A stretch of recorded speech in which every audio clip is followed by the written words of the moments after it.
Fiz uma planilha aqui pra gente brincar, né? Alguns pontos aqui, a gente vai trabalhar com a taxa de juro fixa. Quando a gente fala de pós-fixado, a gente tem que entender que ao longo do tempo, essa taxa de juros ela vai variar, né? A Selic e tal. É por isso que quando a gente faz no site do Tesouro Direto, por exemplo, Mostra aí o né? site do Tesouro, que tem os parâmetros ali. Ele tem uma variação quando a gente vai aqui no simulador, né? A gente vai simular aqui, vamos pegar aqui a Selic 2029, por exemplo, tá? Quanto eu quero investir? Eu vou investir aqui... Depois alterar parâmetro. 20 mil, não vou investir mensal, 20 mil inicial. Parâmetro. Aí tem aqui os parâmetros, né? Então aqui, por exemplo, ó, a taxa pré-fixada seria de 0,14%, a rentabilidade... Essa taxa aí, ela muda todo dia. É Isso. aquela taxa que fica quando vai comprar Selic, ele tem ali, ó, Selic mais um negocinho. Aquele negocinho é essa taxa aí, ela muda. Exatamente isso. Aí aqui no CDB, por exemplo, ó, ele vem com uma taxa de 82%. É claro que o Tesouro vai puxar a sardinha para ele, né? A gente ajusta isso aqui para 100%. Expectativa do IPCA, ó, tá 3,85, mas no Boletim Focus é 4,65. O 5 né? tá tranquilo. Então, ó, 4,65, ajusta aqui. LCI e LCA, um padrão aqui de 90%, 80%, né? Não, 80% 90, do CDI. 90, pode 90? botar 90. 90, né? E olha a expectativa da aí. Selic, né? A nossa Selic hoje está 12,75, mas a expectativa é 9,25, né? E a rentabilidade de fundo DI, colocar aqui 90% também, que normalmente é isso. Essa expectativa é o que faz variar bastante o resultado. Porque assim, tu vai arrancar de 12,75, dependendo do prazo ali, né, até o vencimento, ele vai perpetuar isso aí, né? Ele vai fazer uma média ponderada. Então ele vai meio que perpetuar.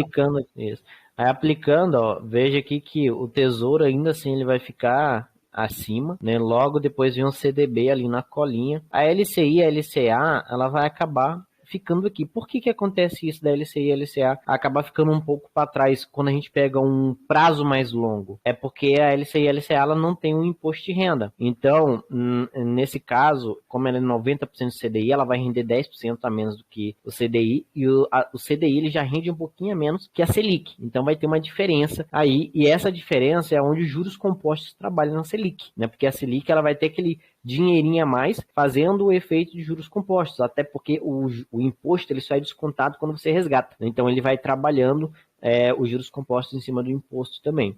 Então assim, na nossa planilha aqui a gente vai trabalhar com a taxa de juro fixa, é como se naquele período de 3, 4, 5 anos, a taxa de juros fosse a mesma, né? Fosse lá 13,75 e tal. Aqui, ó, tá 12,91%. Por quê? Porque quando a gente olha nos títulos do Tesouro, a Selic, quando a gente olha para ela, é a Selic mais um percentual. Né? Eu peguei a mais longa aqui porque a gente vai fazer as simulações ali de 2 anos para cima, então é mais interessante pegar a mais longa. Então veja que é a Selic mais esse 1,46 aqui. Eu já estava tudo certinho aqui as taxas da Selic, do CDB, já descontando a diferença entre a Selic e o CDB. A 90% da LCI aqui em relação ao CDB, né? Que a LCI é 90% do CDI, que é o valor que o CDB rende. Aí tem a poupança aqui, que a poupança atualmente ela vai render ali cerca de 8% ao ano, né? Porque como a Selic está acima de 8%, então ela rende 0,5% mais a TR, né? Então juntando isso aí dá 0,077%. E a gente botou uma NTNB aqui.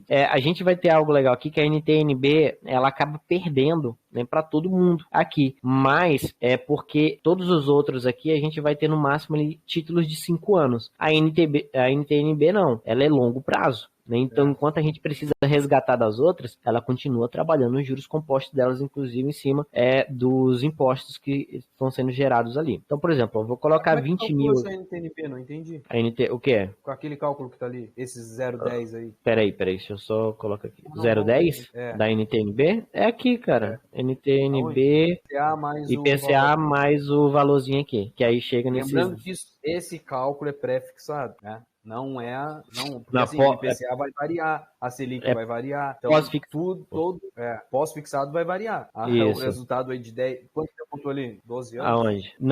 Não, isso aqui eu vou colocar, o tempo é aqui, ó, que eu coloco. Né? Tá. Aqui a única coisa que você vai mudar é o quê? O IR, né? Aqui o valor que você vai investir e o ano. Mudou esses três aqui, por que eu botei o IR aqui? Porque vai, por exemplo, se eu for investir em 6 meses, aí o IR é 22,5, aí assim por diante até acima de 2 2 anos, que é 15%. Vamos trabalhar com um período mais longo aqui, só para a gente entender. Vou investir acima de 20 mil, por quê? Porque acima de 20 mil a Selic ela tem aquele descontozinho da taxa semestral da B3. Então eu coloco 20 mil, ele já coloca os valores nas outras, e a gente coloca aqui, por exemplo, vou colocar 2 anos. Né? Num prazo de 2 anos, a diferença entre a Selic e a LCI nem é tão grande. Ó, se tu olhar aqui, 24.878, 25.087. É cerca de R$ 200 mais ou menos. O CDB ele fica bem pareado com a Selic e também bem próximo aqui da LCI. A poupança fica mais para trás e a NTNB também fica mais para trás. Quando a gente fala em 5 anos, por exemplo, né, a diferença entre a Selic e a LCI diminui ainda mais. Isso, né? Fica bem pareado. O CDB acaba ficando um pouco mais para trás. Então, assim, qual o melhor para investir? Selic ou LCI? Cara, por uma diferença de R$ 200, eu vou ser sincero, em relação à segurança, né, do ativo, Selic. Porque quando a gente fala em LCI, quem é o emissor dessa LCI? Quem é a empresa que está por trás da emissão desse ativo? Qual é a segurança que ela vai trazer para mim? Então tem todos esses pontos. Uma LCI, na verdade, se a gente for investir nela, a maioria das pessoas investe como se estivesse investindo no CDB, nem analisa o título. Mas a LCI a gente precisa analisar. Exatamente. A gente precisa... Tu colocou esse percentual como se fosse 90%? 90% do CDI aqui. 90%. Tá, bota 95 aí, que é de mais risco. 95%? Bota só um 5 aí, deu. 36 mil... Dá uma diferença maior, né? Dá uma diferença maior. Isso. Só que aí corre mais risco. Corre Tipo mais assim, risco. na LCI do Itaú, ele não vai te pagar isso. Conseguir 90% já é excelente, né? Mas dificilmente consegue. Sim, então, mas normalmente, por exemplo, as que têm maiores taxas, o prazo delas é mais longo e o resgate é só no vencimento. Tem Essas de 90 dias é tudo 90% do CDI ou 80% do CDI. É de 90 para baixo, que é curta, né?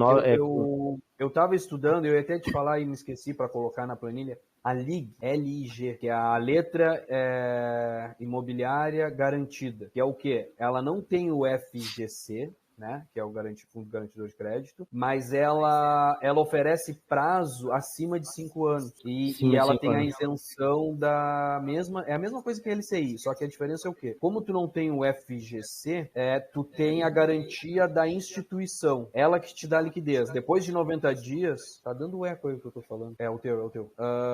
Depois de 90 dias, o garantidor, né, no caso, normalmente são bancos, BTG, Itaú, Bradesco, né, os que estão no Banco do Brasil, eles te dão a garantia, né, entre aspas, de liquidez. Então, depois de 90 dias, tu tem a liquidez. Só que os prazos são 2028, 2029.